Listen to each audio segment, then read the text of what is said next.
All right, you guys, welcome to Taco Tuesday. It is May 18th, and we are talking about time management. All right, so why are we doing this training? Wait, let me add someone else. What are we at, 9? I don't remember. I've lost track. That's Amy, you keep track. That's 6. Okay. All right, why are we doing this training? I've done this training so many times, but it is the number one thing that I hear from you guys. I'm not good at time management. In fact, I can't tell you, there were a lot of people that told me they would not miss this training tonight because they needed this so badly, and they probably forgot what time it was because they're not on here, right? A couple disclaimers. Number one, my allergies are kicking tonight still. So if I start hacking, coughing horribly, that's why I promise you I'm not dying. We're to 7. Okay. The other reason we are doing it is because, quite honestly, it's a training that a lot of people need. Okay, so let's kick to it, shall we? I'm going to try and knock our participant list down a little bit so that it won't be in my face the whole time. All right, so here's the deal. You're going to get some tough love tonight, okay? Most of there's no huge secret to time management. I'm going to share some tips and tricks with you guys. I'm going to share some information from my favorite book that I have taught this training from, again, probably for 12, almost, it was probably one of the first trainings I ever did for Sensi or with Sensi. Oh, wait, hold on. Here comes Heather Ray. Is that 8, Amy? Yep. Okay. That's 9. Yes. That was 9. Okay. Now we're to 10. Okay. Okay. So, oh, wait, now let me add 11. I knew as soon as I started. Okay.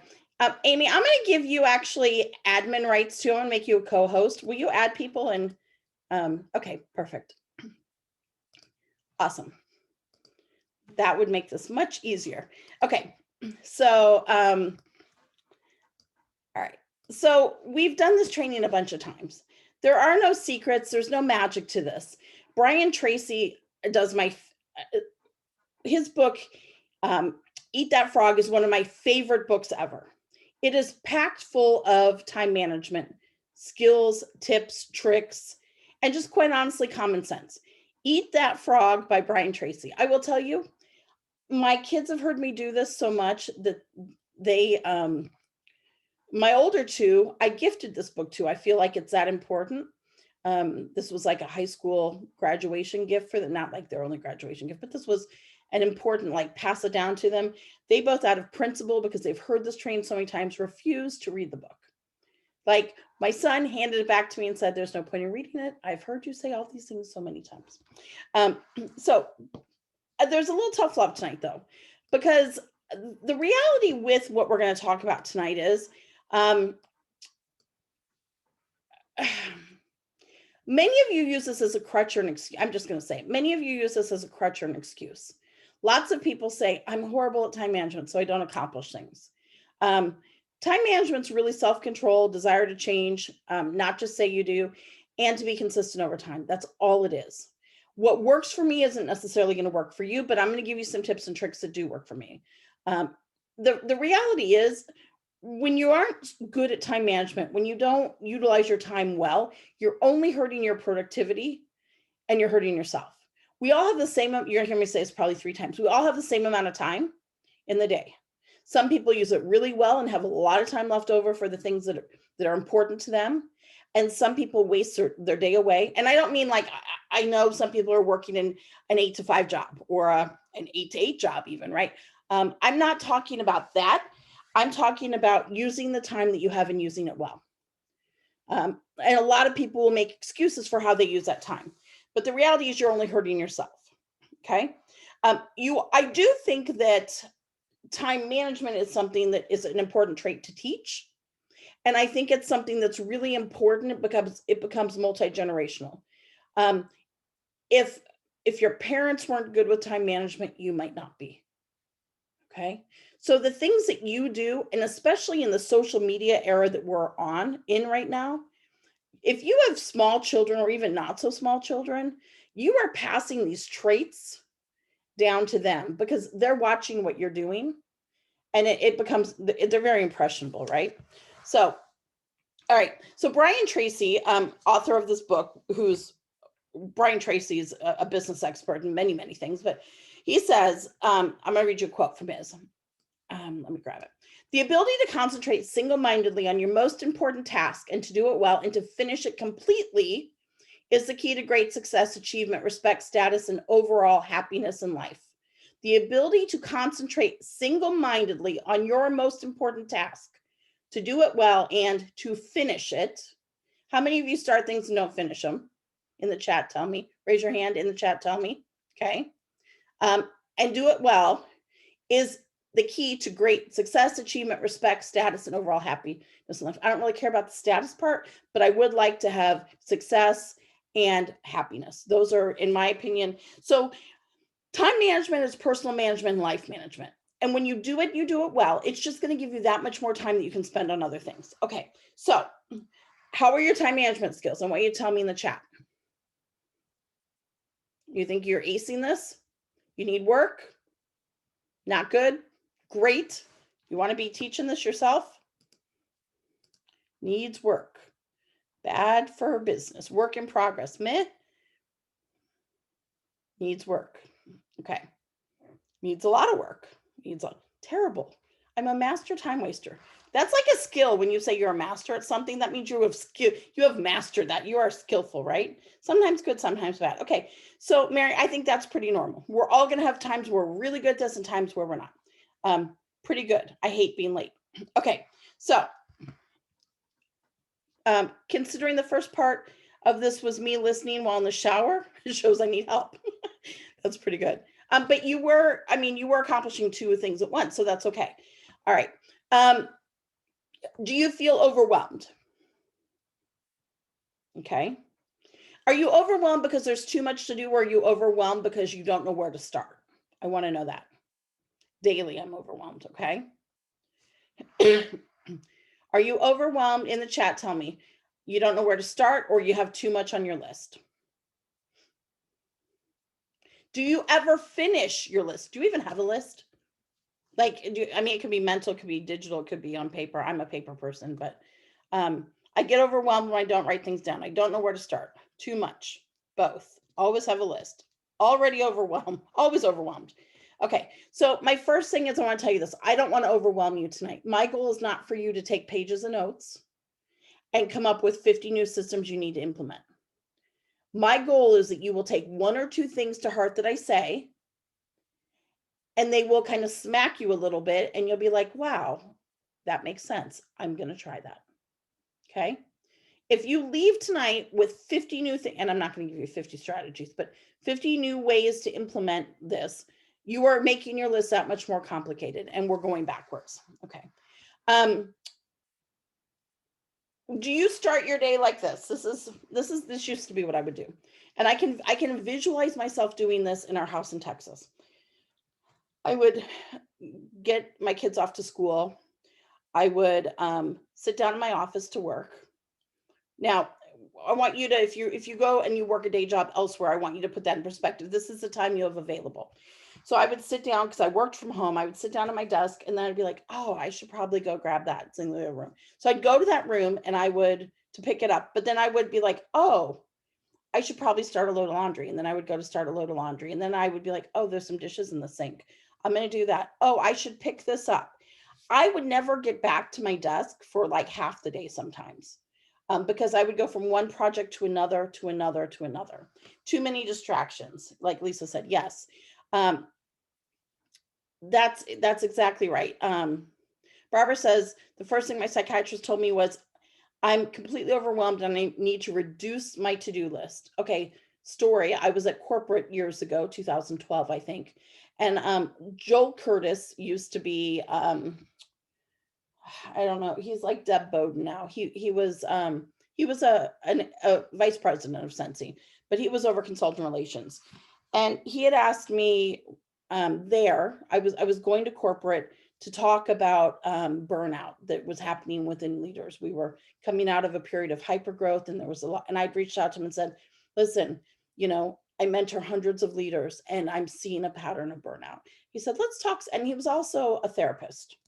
And he said, and I should have picked up on this. He said, well, let's talk a little more about that. What are you seeing, Karen? And what he really meant was, what are you experiencing, Karen? And so I kind of told him, and he said, I want you to make a list of everything you do, everything that you do in your business. And then he said, and then we're going to bring you here for 2 or 3 days, and we're going to sit down and have some talks and see what we can do to work on burnout, because, I can see why this is an issue among leaders. And so I made this crazy list, and I laid everything out. And I've told many of you this story. I laid everything out on this list, and I wrote it in crazy detail. And it was pages and pages of everything I did in my business during a day, week, and month. And some of them I was a little aggressive, even in my side notes on them. I was like, I would say like, email my team this. And then I, in parentheses, would say, because the workstation email system sucks, and perhaps if we could get that fixed, I wouldn't have these issues. Or I would say, create my own newsletter because I think the newsletter is not great, blah, blah, blah, blah, blah. So I walked in on day one for this 3-day sit down with Joel, who I just adored, and I knew him pretty well. And Heidi walked in the room, and Orville walked in the room, and Mark Statsny, who was, at that point, he was, I think he was a president since at that point. There was a duration that he was. All of these C-level execs, all these top-level execs from the company and the owners walked in and sat down, and Orville pulled out the list, and he was like, wow, this was really helpful. This was really insightful, Karen. And I was like, oh, crud. Like, I wrote this list for Joel, who I knew and trusted, and I was pretty candid about it, whatever. But as we worked through my list of all the things that I accomplished, Joel said, this list of everything that you do in a day, week, or month for your business and for your team and for your group and for your customers and the back office end, it exhausts me. And if it exhausts me to read it, I'm sure it exhausts you to do it. He said, like, what can we remove from this? Okay. So I started slicing and dicing the unimportant things from my list. And there were a lot of things that I struggled to remove from my list because I thought they were important. But the reality was I could only do so many things and do them well. And so I had to remove things from my list. So Barbara, when you say that, that's, I think, a really important point. Your goal is not always to add more to your plate. Often it's to reduce things from your plate. You want to spend your time on the things that are important and the things that give you the most value. So let's talk a little bit about that. The reality is you're always going to be behind on something. There's only so much time. You have to choose what you're going to make a priority. Choose what you spend your time on. Choose if you waste or value your time. Who wastes their time? Like, do you guys know that you honestly waste time? Like, are you aware of it as it's happening? You have to choose whether you spend, in your business at least, whether you spend your time on revenue generating activities or fluff.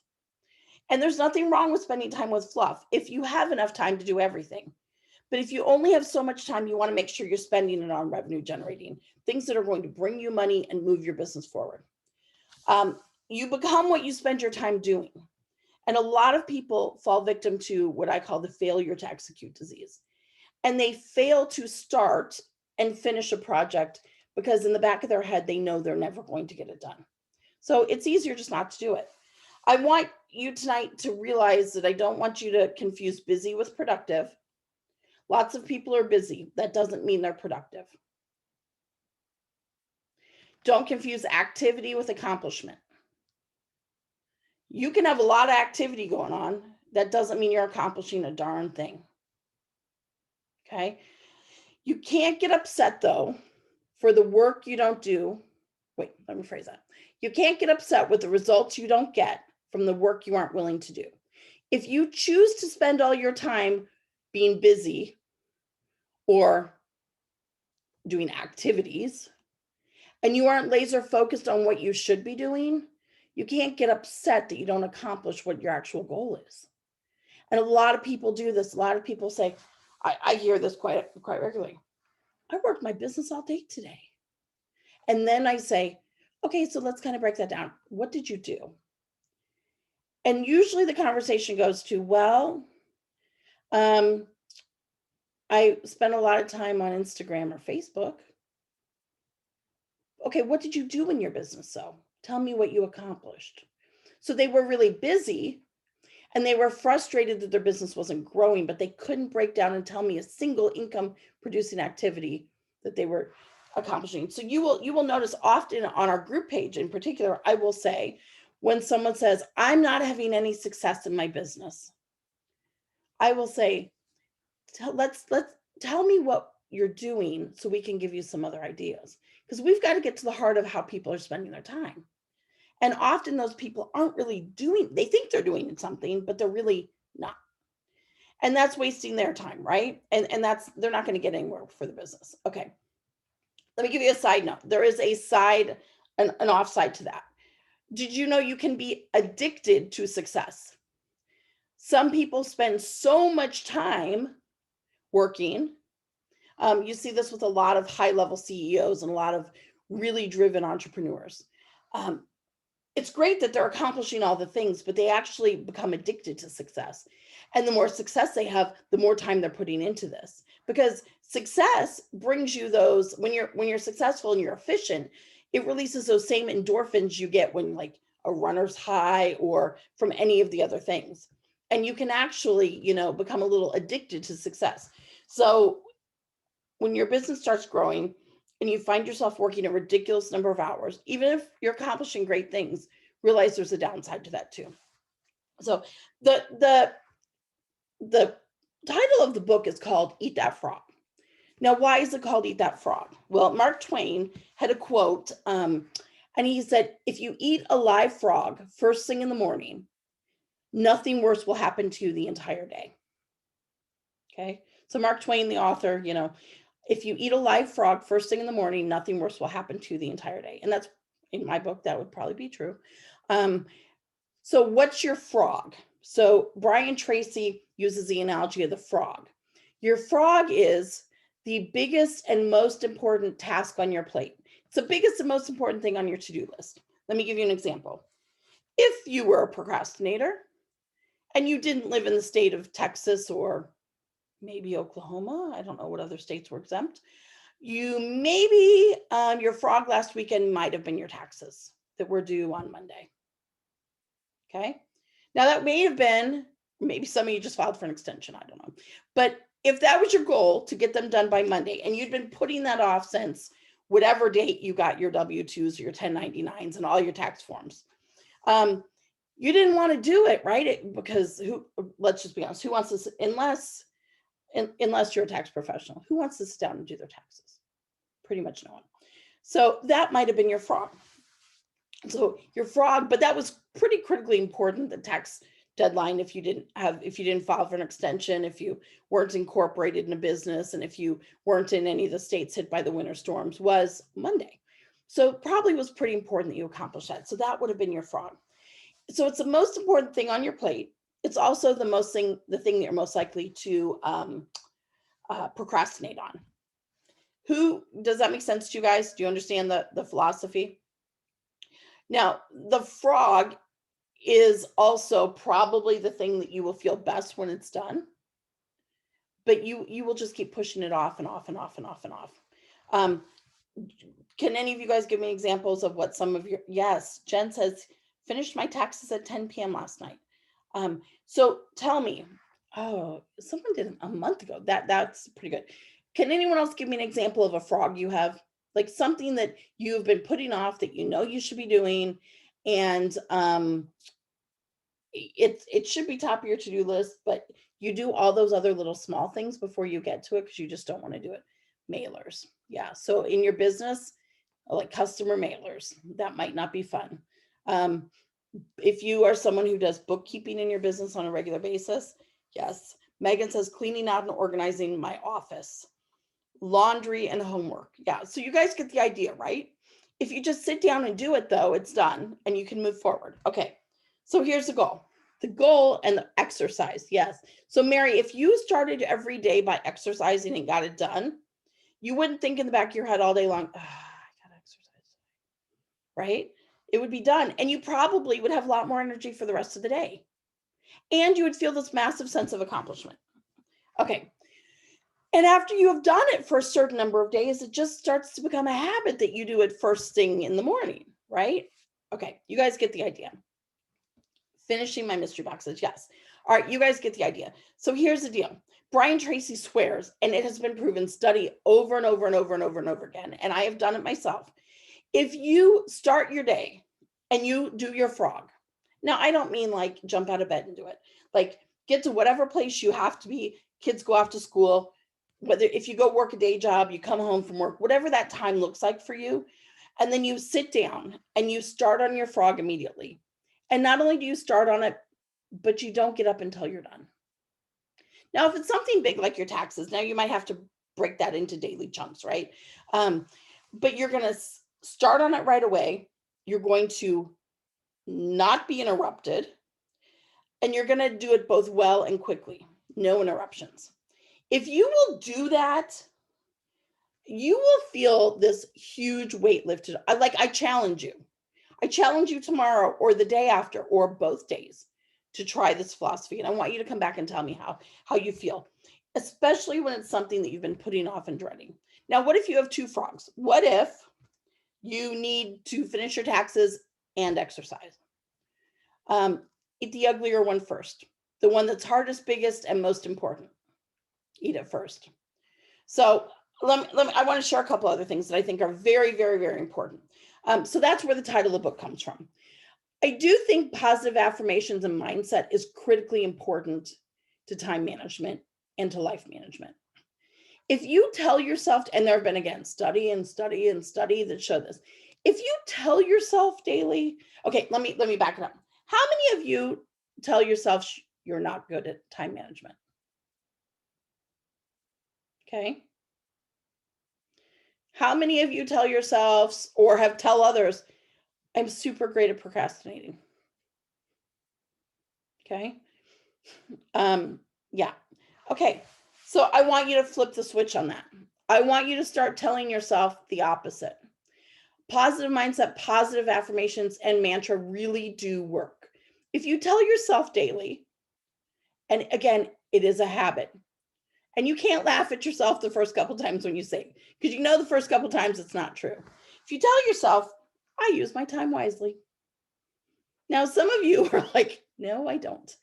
But if you tell yourself that over and over and over and over and over again, day after day after day, guess what?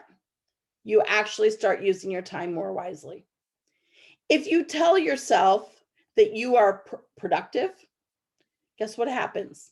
You become more productive. If you tell yourself that you eat your frog or that you don't procrastinate, now some of you might need a lot of help. You might need to actually take a Post-it note and put that on your mirror and put it on your computer and put it on the screen of your phone, whatever it takes. But you literally have to say it to yourself. I use my time really wisely. And not giggle when you say it. After you've said it 10 or 15 or 20 days in a row, you will notice you're actually starting to use your time more wisely. So I'm going to challenge you that. Many of these qualities that we're going to talk about tonight are learned. Okay. Time management is something anyone can do. The reason we procrastinate often is, we don't fully understand what we're going to accomplish, how we're going to accomplish. And in our brains, it's not super important. We know we should do it, but it's not super important. So you have to drill into all of these. That takes us to goals. And goals is a scary word and most people don't like it. And that's fine. I want to change your mindset on goals as well. Lots of people don't set goals because why? They're afraid they're not going to reach their goal. So it's a fear of failure. I don't want to set a goal I might not reach. That's failure. It's not failure if you don't reach your goal. Who cares if you don't reach your goal? Goals can be modified. You can adjust them over time. If you don't reach them, you can scale them back or give yourself longer to do it. If you reach it too fast, let me tell you, Myra and Amy Durnan would know full well. If you tell me you have a Sensi goal and you tell me your goal is to sell, I'm just going to pick a number that's really high. If you tell me your goal is to sell $10,000 this month, like Myra and Amy both have come to me and told me, and then you come to me on the 10th of the month and you say, I'm almost to 10,000. You want to know what's going to happen? I'm going to adjust your goal because you still got 20 days left. So I will say, that was a pretty lofty goal you set, but you've slayed it. So let's push it out a little further. What do you think you can do with the next 20 days? Right? If you set a goal to sell $1,000 and it's the 28th of the month and you're sitting at 200, it's not failure. Maybe you change the parameters on it. I'm going to give myself to the 15th of the next month or all of next month. You guys, failure is only in your mind. You either win or you learn. You don't lose. Failure is just a mindset. And it's something that, if you aren't failing, you aren't living. The only way to get better is to realize that you have to change what you're doing. So set the goals, because if you don't, you're not going to accomplish them. If you don't know what you're aiming for, you're never going to accomplish it. But don't be afraid of setting a goal that you might not reach, because it's not a big deal if you don't.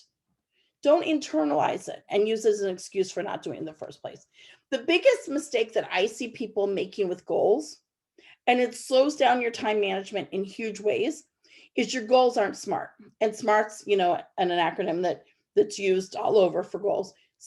Specific, measurable, actionable, relevant, and time-bound.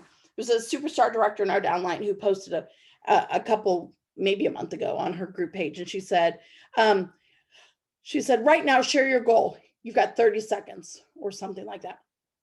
And so all these people started sharing their goals, and they were things like, I want to lose weight. My goal is to lose weight. My goal is to sell more. My goal is to take a vacation.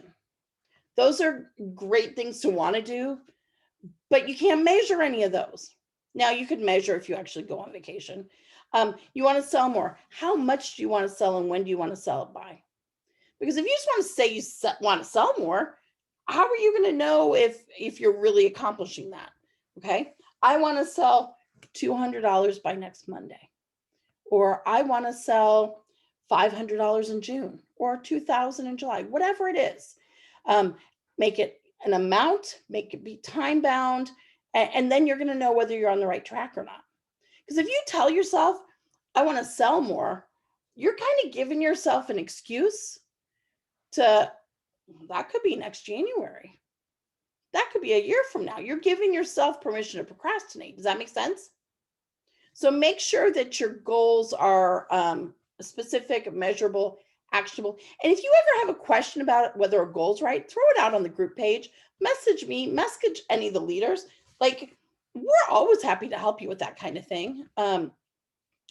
List making. We talked, a lot of you said you're list makers. So I think that a list is one of the most important things you can do. I am a paper list person. If you plan your day the night before, if you take 10 to 12 minutes the night before to plan your day, did you know that you could save up to 100 minutes the following day in execution? Every minute that you spend saved planning saves you about 10 minutes in execution. So if you will sit down the night before you go to bed and just have a notebook by your bed or before you go into your room or whatever, and just jot down a quick list of what you want to accomplish the next day. What happens is you start your day the next day and you know what you're going to do. Otherwise, you wake up and you think, oh, what am I going to accomplish today? Well, I should probably do this and this and this. You've got a clear focus in front of you of what you want to do. Now, different people do lists differently. And if that is intimidating to you, then make a list of no more than 3 things. The reality is, if you have 50 things on your list, you're not going to accomplish them all anyways, right? If you're not a list maker and you're going to start to be for the first time, then put 3 things on your list for the day, and that's it. But start your day with a list, because then you can sit down and you can get to work, and that keeps you on track. It tells you where to go to start with, and it keeps you going for the day. All right. Now, there's a couple different philosophies on lists. Some people make different lists. Some people make a master list, a monthly list, a weekly list, a daily list. Who adds things to your list that weren't on your list that you did so that you can check them off, right? Lots of people do that because it gives you a sense of accomplishment, right? Again, you get those positive endorphins. One of the methods that I really like, and Brian Tracy talks about it, but I've seen it used by many, many leaders, is the ABCDE method. So you've got your list of everything you want to accomplish. Now you're going to give a letter to it, A, B, C, D, or E. You're going to put an A by it if it's something that you must do. Now your A's are really going to be your frogs, Okay. You've got to do that. Okay. B's are things you should do. C's are things that are nice, but there's no consequence if you don't. Be nice to make cute samples of my business, but no consequence if I don't. I would put customer follow-up as an A. Some people would put it as a B.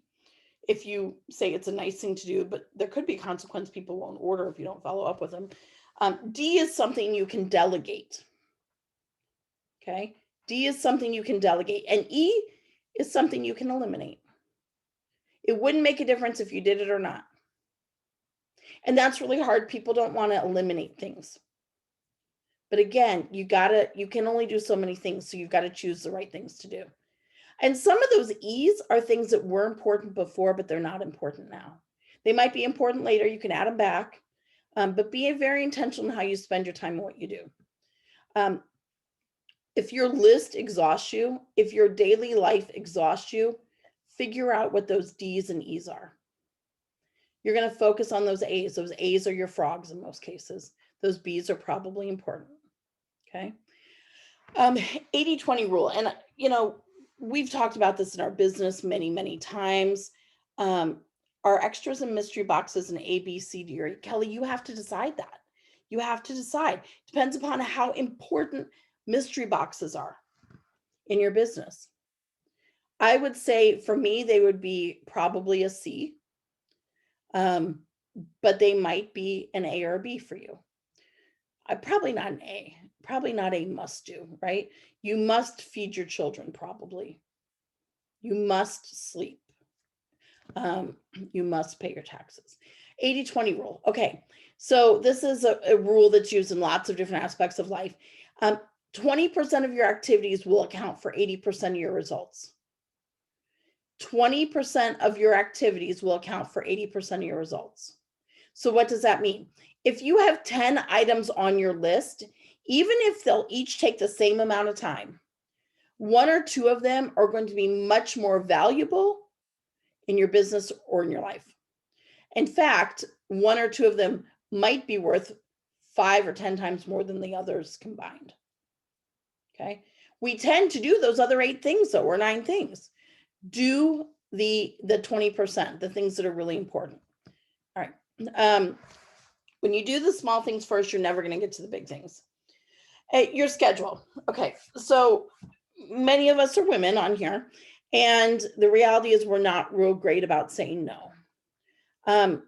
I said in the beginning, time management, life management, which is personal management, and you've got to take control of your schedule in order to do the things that you should be doing. Only you can do this. Nobody can make you take responsibility for this but you. You're always free to choose what you do next. So here's the deal. As I said, we all have the same number of minutes in the day. Some people are a slave to their clocks and others have freedom on time. I want to tell you a couple things that are really helpful to me. I spent a lot of hours growing my business the first probably 10 years, and I still put a lot of time in my business. Don't get me wrong. And all that time is absolutely worthwhile. But I've gotten smarter about how I spend my time. I can work from anywhere now, and I realize I don't need half the things I thought I needed to grow a business or to work successfully. I can work from home. I can work from a hospital. I can work from a hotel room. I can work from the car. Back in 2016 and 17, when we went through 2 catastrophic hurricanes, and my son had his first maybe 5 to 7 brain surgeries. We spent 6 months in hotels and hospitals. And I had just what I had in my car. And my business flourished more during that time because I learned I had complicated all the processes in my life. I had complicated the things in my business. I can't tell you the last time I made a flyer to share with my customers on social media. I used to spend a lot of time on that kind of thing. Now I do make some cute things for what I send out to them and that kind of thing. But what I've learned is my customers want to hear from me, and they want real life more than they want fluff. So I've become really intentional with my time. What does that allow me? That allows me the freedom to work 4 days a week. Sometimes I work Fridays, usually I don't, and I rarely work Saturdays or Sundays. I can work if we choose this summer, which I think our lives are going to radically change. Our son's very, very high risk, and we've been very, very locked down because of COVID. And that's coming to an end for us, thankfully. And so I plan to make the most of it and do some extensive traveling. If we want to travel for 2 months in June and July, I know that I can work my business from the equivalent of my laptop, a couple bags worth of things, and I can work it from anywhere. I've got a few things that really have helped me. I am very intentional. I'm very intentional with my time. I use Trello. Trello is an app that's an organizer. I use Trello, it's digital. I'm very much a paper and pen person, but I use Trello for my business. And we have a family Trello page, so we all know what we're working on. I use QuickBooks for my taxes. I am not good at keeping up with an Excel spreadsheet for bookkeeping and that kind of thing. QuickBook lets me take a picture of my receipt and it uploads it for me. It lets me auto categorize I can do that from the toilet if I want. Trello is Trello, and QuickBooks is QuickBooks. I use MileIQ to track my mileage. I learned very early on in my business that I am not really good at remembering to pull out a notebook and track my mileage. So it would come down to either I'm not claiming the mileage or it's a huge guessing game. MileIQ is an app, and it is free. I think someone told me it's free with something. I can't remember. I'll have to think about it. It tracks my mileage for me. And once a month, it sends me a report of my mileage. And I can classify business, personal. It's very easy. I swipe one way or swipe the other. For my customers, I've learned that I use Vizly for my Vizzlie for my Facebook parties. And I use Project Broadcast to text my customers. I plan out 3 to 6 months at a time in my business. So I know what we're going to sample. Now, not always fragrance, right? Because in January, I don't know what the fragrances are necessarily going to be in the new catalog or, whatever the case may be. Well, I guess actually I did. I don't remember the catalog role, but I do 3 to 6 months at a time. So I know what our customer mailouts are going to be. I know all the basics. I've also learned I have a great collaboration of leaders that I work with, and we work better together. And we work smarter, not harder. So when one person creates something, we all share it. Same as the philosophy we have on our group page. You see people all the time sharing things that they've created or that they've made. If someone shares it in a setting like that, it's free game. Now, if they share it on their personal page, please do not comment on their personal page and say, can I use that? Send them a message if you want, say, can I use that? Or do you have a blank version of it or whatever? But we share all that kind of thing, because why recreate the wheel, right? We have a lot of systems in our house, and this makes our time management much better. The reality is there's very little in our business that's rocket science. Well, there's nothing that's rocket science. There's very little in our business that only you can do. Now, in my business, the things that only I can do are, there's certain customers that only I will talk to. There are mentoring. I mentor our leaders. I mentor our frontline, that kind of thing. You don't want Steve to do that, trust me. But there's very little that everyone can't do. And years ago, Steve said to me when I was at my breaking point, he said, I always ask you how to help, and you tell me there's nothing I can do. And he said, but you're frustrated. You have too much on your plate. He said, if you'll take the time and you'll explain to me one time how to do this, I can create a system and any of us can do it. There is nothing to putting together a pouch party or setting up a Facebook party or putting together a fundraiser or entering orders, any of that kind of thing. Adrian, I'll answer. I'll come back to your question. There's no rocket science to any of that. My kids know how to enter orders. Now, I wouldn't have let a 4-year-old enter an order. but anyone at some point can do that, right? Anyone can make samples. Um, if you will take the time to put down the basics in your business, and anyone can do them for you. We are very good at treating our business like a business. Okay. And that means we shut the door. I shut the door now we just moved. And as you can see, like I don't have everything unpacked even. But no matter, and I've worked places where I've worked out of a closet. It's been my office. I've worked from the kitchen table. We've lived places where I had a little nook off the hallway. It was actually in the hallway, just outside the master bedroom, that I had a little desk. Use the space you have, but try and find a space. I intentionally close the door every night to my business. And what that means is I turn the lights off in my office and I close the door. Every morning I open my business up when I'm ready to start for the day. And it is mental, it's psychological.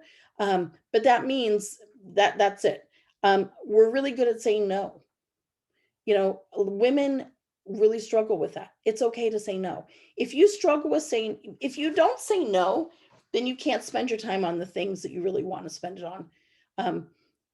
I'm not saying to say no to things you want to do, but it's okay to say no to things that aren't best for you or your family. And if you struggle with that, stand in front of the bathroom mirror, and 12 times a day say, gosh, thank you so much for asking, but I'm sorry, I can't do that. That was really nice of you to ask. I'm going to have to pass on that. No, as much as I'd like to, I can't. Just keep practicing. It does become easier. We set power hours. I set power hours. My kids know that there are certain times that they just don't interrupt me. Well, they can come in and interrupt me, but they know it's going to be, I'm in the middle of this. And they know, because there are times that I work really well and I maximize those times. I silence my phone almost all day long. If I pick up my phone every time it bings, I will never get anything done. Now, we've been in a quarantine situation, so I've been able to do that for the most part, other than my son who was in grad school. That would have been my only concern, or if something happened to my parents. But I've been able to do that. Now, when life goes back to normal, I won't be able to silence it all day, or I'll have to check it more regularly.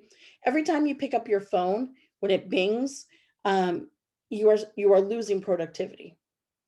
You don't have to answer every time someone texts you, every time someone emails you, or every time someone sends you a Facebook message or a DM. If you do that every single time, you are losing hours of your day. Do it a couple times a day. I promise you, nobody's going to die. I mean, from that. Okay. And then I work when I work best. Sometimes I sacrifice sleep because I am really in a rhythm and I work, but that also gives me the freedom to nap when I want to. At 4:00 today, I was wiped out for, I don't know why. And I said, I'm going to go take a 30-minute nap. And I don't have to clock in and clock out and report to anyone. The other thing that has been really, really helpful for us, not so much in a quarantine situation, but outside of a quarantine situation, family meetings. We would do a family meeting every Sunday, and we would kind of walk through what is on everyone's calendar for the week. So everyone's on the same page. Everyone has the same expectations. And then there's no confusion over who's picking up who's doing what, who's got to go where. Well, you didn't tell me you had a Facebook party Wednesday night at 7. You didn't tell me this. Everyone's on the same page. It also helps to make sure that people, when you're working towards something, I think it's really important that you include your family in it and that they see some value in it. So if you're working towards an incentive trip or a promotion, there's got to be some payout for them as well. So those are some things that are helpful to me. Now, I do want to tell you, you can't overwork, and overworking is not a good choice, just like multitasking isn't. When you overwork, you're underproductive. So again, don't confuse busy with productive. You accomplish about 200 to 500% more when you're well rested, healthy, and well. The more tired you are, the more mistakes you make. And you guys know that's the case. You don't want a brain surgeon operating on you when he hasn't had any sleep, right? I mean, like seriously, I've been known to say to Luke's neurosurgeon, you look really tired. When was the last time you slept? And like, I'll say, it's okay. No, I think this could wait till tomorrow. So, and self-care actually does make you more productive. Get a little extra sleep, take a full day off a week from technology, from work. James Clear, who wrote the book Atomic Habits, he spoke at Cincy Family Reunion a couple years ago. He said, and he is the expert on creating habits and time management. He actually gives his assistant his phone on Friday, and she changes the password on all of his social media accounts, so he cannot access any of his social media on the weekend. He cannot be inclined to work, do that kind of thing. So he has the weekend of respite. And then first thing Monday morning, she takes his phone and she sets the passwords back so that he can access them. And I think that's pretty powerful.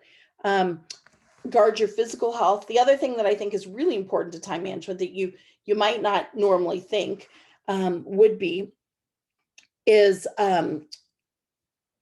how you deal with setbacks and your positive mindset.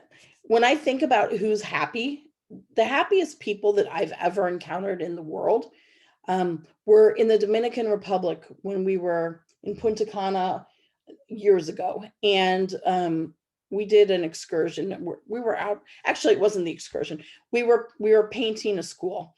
And these kids had nothing, literally had nothing. And they were the happiest people I've ever met. They had nothing. They didn't know not to be unhappy, right? They didn't know what they were missing out on.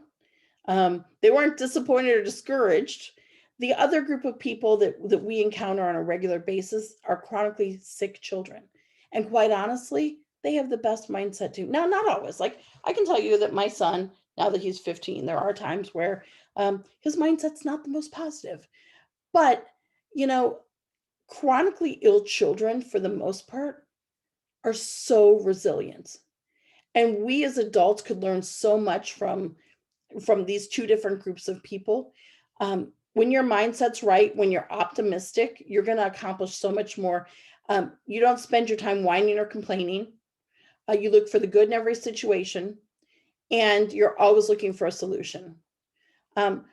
Optimistic people also find a lesson in the setback or failure, and they think and talk consistently about their goals. So if you are optimistic and you are thinking and talking about your goals, you're more likely to accomplish them, which means your time's going to be better. All right. Last thing I have for you that I really think is non-negotiable. I would challenge you and ask you in the chat, what have you done for yourself? What have you done for self-care recently? Because you can't take care of your family. You can't take care of your team. You can't take care of your customers. You can't take care of your business if you don't take care of you. You guys have all heard the thing on nothing. Exactly. You've all been on, if you haven't been on an airplane, one of the first things they say to you is, if the oxygen mask falls, you put it on yourself before you put it on your child or the person sitting next to you. Why? Because you can't help them if you don't help you. I think it is non-negotiable to make self-care in some way, shape, or form weekly part of your schedule. And I think that there's a direct correlation between that and how productive you are in other aspects of your life and your business. I took 2 naps on Saturday and 2 naps on Sunday. Good for you, Mary. Self-help books and seminars. Yes, absolutely. Going to bed earlier during the week. Yes. Like, honestly, nothing. Yeah, June. Okay, so why? Take a little bit of time and do something for you. There's nothing selfish about it. There's nothing. I think we are raised in many households to believe that there's something selfish about taking care of you. It's not a luxury. It's not an indulgence. But you can't, you are not well in every other aspect of your life if you don't do that and take care of you. Counseling. Yep. A massage. Oh man, I would love to have a massage. Nothing. Okay. So, let's see. Do you have any questions? What area do you think you're struggling in? I know we're pretty late on time right now, but, and yeah, it can be something super small, Morning coffee outside before starting my crazy day. Yeah, you know what? That's self-care. If you have small children and you have 20 minutes alone in the bathroom, sometimes that's self-care, right? Um, like it doesn't have to be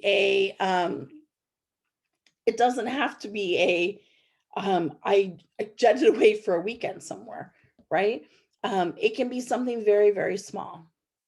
Heather says she cleaned today. Okay, Heather, I'm gonna challenge you on that one. Was that therapeutic? Because if it was, then you can count that. But if it wasn't, um, then I would challenge you.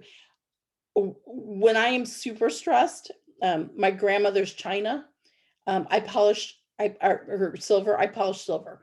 That is like the most therapeutic thing in the world to me, and I don't know why, but and everyone thinks I'm crazy for that, but that is something that I work out when I'm polishing silver. I work out a lot of my frustrations and that kind of thing. So let's see. Uh, yeah, Kelly, I know. Um, hey, Heather, lots of people would like you to come clean their house. Making jewelry is my go-to. Yeah, yeah. You know, a lot of people, let's just talk for a minute about that. So if you have a hobby, so I remember another time that I was at corporate and I was having dinner with Heidi Norville, and Heidi looked at me and said, "What do you do for fun, Karen?" And I said, "Well, my kids are really involved in soccer and we're really involved in this." And I gave her a whole list of things that we were really involved in. She said, "No, but what do you do for fun?" And I could not come up with a single thing that I did for fun. And she said, "Well, I'm asking because someone asked me that last week or the week before, whatever it was. It's been a lot of years." And she said, and I didn't have an answer either. Like, I think we stop having fun and we stop having hobbies and outlets. Um, Likewise, when you have a hobby and something you really enjoy, often if you treated your business, like if you have a hobby that you're passionate about and you really love and you enjoy, you look forward to that. You upgrade your, like, okay, so I know some of you on here are Cricut silhouette people, and some of you and I don't think Vicky's on here, but I noticed in her yard sale last week she had a couple of them, right? Because she's upgrading her equipment, right? Some people spend a lot of time learning their hobbies, learning their trade, their craft. You can make a direct correlation between success in a hobby and success in a business if you implement some of those same strategies and time management techniques and love of learning into your business. So if you have to upgrade your equipment in your business, you have to put some time into learning how to run your business, right? All those things. If you have a hobby and it's something that it's a craft that took some time to learn, you could kind of take a look at how you did those things and how you got good at it and probably learn some lessons you could transfer to your business. Yep. So making jewelry is my first business. Scentsy my other. My Cricut made me a frustrated and angry lady. Yeah, Heather, I have made one thing with my silhouette, and that was the bags that I sent my directors for the 12 days of Christmas. Megan makes pottery, but haven't had made time for it. Okay, so Megan, you haven't made time for it, you said. Not you haven't had time for it, you haven't made it a priority, right? Because you have enough time in your day. You do the things that are important, right? To you. So make it a priority and do it. You could find, how many hours does it take you to do that? You could find the time to do that, right? Sometimes we have to get up a little earlier or go to bed a little later or whatever the case may be. But the end game allows us to spend our time in other ways doing things we want. All right. So anyone have have 3 businesses? That's a lot. Does anyone have a time management struggle that you want our help with? I cuddle with my dog. Okay, that is very therapeutic. That's fantastic. So Megan, I have to make an effort to get dressed and out of the house. So, okay. Yes, I said I would go back and address something. Let me go back. So the question was, what did I find most helpful when I was getting started, I think. So let me go back and look. Now, I really do stand behind the philosophy that you should spend your time on what's the best use of your time, and you should delegate out what isn't. Now, I'm not telling, for example, let me give you an example. I do not have a house cleaner. I do not have someone that comes in and cleans my house. Not because it's not within my budget. Well, I don't now because of COVID, because I couldn't bring the germs into Luke's. But a lot of, I'm probably one of very few high level superstar directors that does not have someone who comes in to do that. Do you know why I don't? I don't because I would spend too much time cleaning before the cleaning lady came. And I would spend too much time correcting afterwards the things that I didn't like that the cleaning lady did. And I know that because when we lived in California, that's what I did. And so it's not the best use of my time. I'm better off just spending the time cleaning, right? Plus, I have kids, I can delegate some of that too. But if that is taking a chunk of your time and it's within your budget, and maybe it isn't the best use of your time, right? And that's something you could delegate out. Now, do not all get off here and go tell your significant others that I said you should go get a cleaning service if you don't have one. That's not what I'm saying. What I'm saying is figure out what you do and you do well, and figure out what you have the budget to delegate out. Okay. Let's see. Let me go back. I'm trying to find that. So is there a beginner's list? What helped the most when you're first starting out? So when I was first starting out, we did not have all the social media that we have now. We did not have, there were not all the Zooms, there were not all those things. So quite honestly, what I did in the beginning in my business was I read my new consultant startup guide and I did what it told me to do. And it told me to sell a certain amount by a certain date. And so I did it. And then it told me what to do for sensational start. So I did it. The comp plan completely confused me. I was determined I wasn't going to build a team. That quickly changed. But I did the basics in my business. I worked on relationships. I met new people. I shared what I loved, which was a product. And I didn't know that much about it, but I knew I really liked it. So I shared in a very awkward way what I did know. You could dip your hands in the wax and it didn't burn you. That was one of our selling points back then. Like, oh, look, you can dip your hands in the wax. It doesn't burn you. I shared our very basic product line. And I shared why you might want to do what I did once I decided that it was a smart move to build a team. And my business grew. And I just kept repeating that. And I took really good care of my customers. Customer service, I think, is incredibly important. Your customers won't stop buying Scentsy, but they'll stop buying from you. They'll find someone else. If you don't ask people if they might want to do what you do and they're interested, they'll think that you don't want them to join under you and they'll join under someone else. It's a reality. From a time management standpoint, what I did was when I realized my list was very long, I looked at what I was doing and what was really important. And there were a lot of things that a lot of people had told me to do to be successful as social media started to grow. And, we didn't have sample making pages and what did you share today pages. And I didn't see all these great ideas from all these other people, which was a blessing, because I probably would have quit if I had, because that's not how I run my business. Simplicity has always really, really worked well for me. And so I think sometimes you can get so wrapped up in what everyone else is doing and think that you have to do all these amazing things to be successful. And that's really not what our business model is based on. So I don't know if that helps or not. Yeah, Emily Lee, I'm going to have to learn to have office hours. My hubby says I spend too much time on the computer and doing Scentsy stuff. I watch YouTube videos like trainings and it seems like I'm always making things or helping someone, but I'm still new and I feel like I need to put the time in. Okay, so let's talk about that for just a minute. There's nothing wrong with watching trainings. That's great. That's fantastic. if it's information that you are going to implement, or if it's a topic that you need to learn on. I see people often, and I've used this analogy a couple times, say, I'm not ready to do a fundraiser because I've only watched 12 trainings on it. And I don't know how to be successful with a fundraiser. I got to watch, like, I probably should watch twice as many. No, you don't. You don't need, like, you don't need a PhD in fundraising to be able to do a Scentsy fundraiser, right?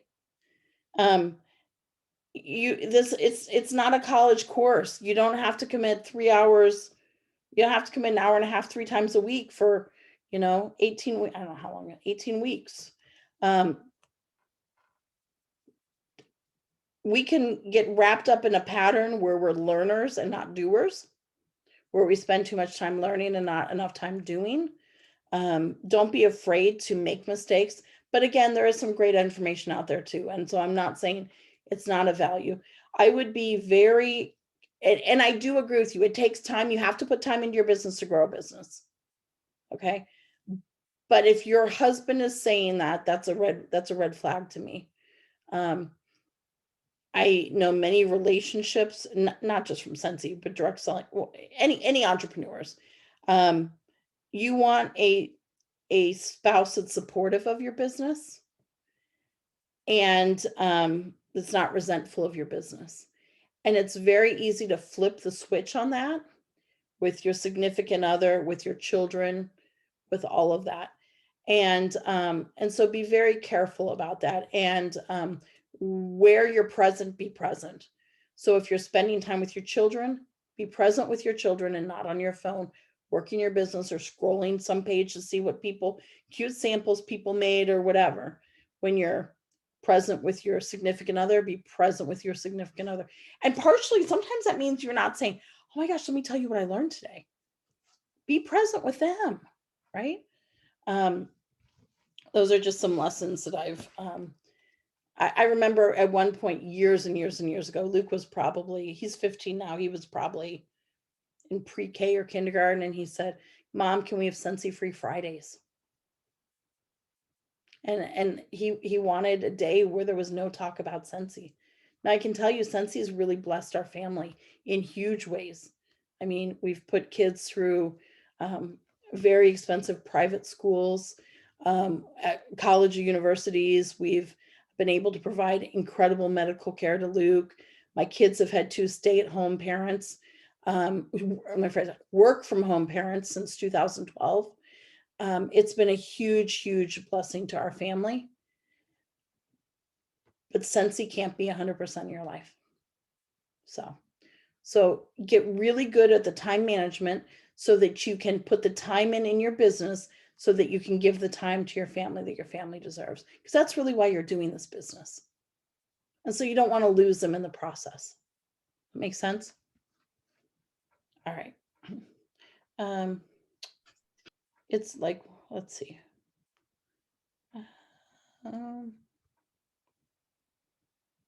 Let's see. I have so a couple questions. A cleaning lady would run and quit if they came to my house. No, they're good at that. That's what they do. Yeah, and that could be a goal for somebody. I know lots of people who set goals like that. I want to be able to hire someone in to do my cleaning. And there's nothing wrong with that. By all means, if that's your goal, go for it. I just know for me that I spend too much time cleaning up before they come and then cleaning up after they leave. So I had a young lady join under me this month, and now she won't answer me when I ask if she needs help or has any questions. So Wendy, my question to you would be, why did she join? What did she want out of this business when she joined? Was she a random person that just signed up? Was she a customer? Sometimes some people have buyer's remorse. They join and then why did I do that? Some people are kidnappers. Some people just want it's $20. You got $26 worth of product this month, plus some other things, right? It was a deal.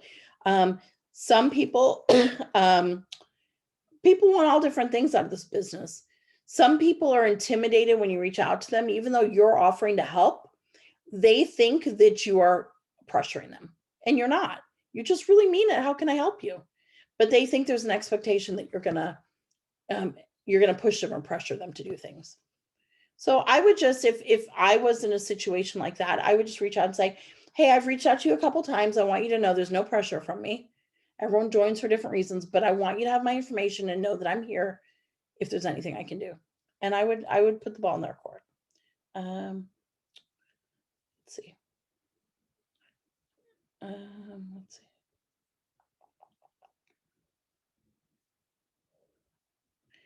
My lady that signed up doesn't respond to me either. Yep, and that happens. And Shannon, you got asked to do a fundraiser. That's awesome. My person was a random person. So yeah. So she's 20 and pregnant and wanted to work from home job. Okay, Wendy. All right. So, we don't know everything that's going on in her life. Perhaps she's got some pregnancy complications, right? Perhaps she's overwhelmed with the job she's working right now. I would just kind of throw it out and put the ball in her court and let her know that you're here for her. I know it's hard though, because like I can see what this business can do for someone, but that doesn't mean that they want to put that amount of work and effort into it either, right? I always try and there are a couple things that I tell my new team members.